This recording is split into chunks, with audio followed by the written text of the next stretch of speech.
Summer special mango ice cream ఈ విధంగా తయారు చేసుకోండి, భలే టేస్టీగా ఉంటుంది. దీనికోసం ఒక 4 దాకా బాగా పండిన మామిడికాయలను తీసేసుకొని శుభ్రంగా వాష్ చేసేసుకొని పైన తొక్కనంతా కూడా ఈ విధంగా తీసేసుకోండి. తర్వాత మిక్సీ జార్లోకి 200 గ్రాముల దాకా ఫ్రెష్ క్రీమ్ని వేసుకోండి. దీంట్లోనే ఒక 4 టేబుల్ స్పూన్ల దాకా పంచదార వేసుకొని ఇలా మెత్తగా గ్రైండ్ చేసుకొని ఇందాక కోసి పెట్టుకున్న మామిడికాయల పల్ప్ అంతా కూడా ఈ విధంగా తీసేసుకొని దీంట్లోకి వేసేసుకోండి. ఎంత వీలైతే అంత మెత్తగా గ్రైండ్ చేసుకుంటే కన్సిస్టెన్సీ ఈ విధంగా తయారవుతుందండి.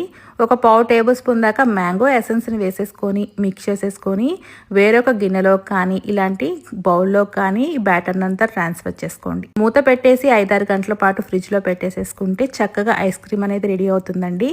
ఐస్ క్రీమ్ స్కూప్తో ఈ విధంగా తీసుకొని చల్లగా సాయంత్రం పూట పిల్లలు వచ్చే టైంకి ఈ విధంగా సర్వ్ చేసుకున్నారంటే చాలా చాలా టేస్టీగా ఉంటుందండి. సింపుల్గా అయిపోయింది కదా. ఈ వీడియో చూసి మీరు కూడా ట్రై చేసి ఎలా వచ్చిందో కామెంట్ చేయండి.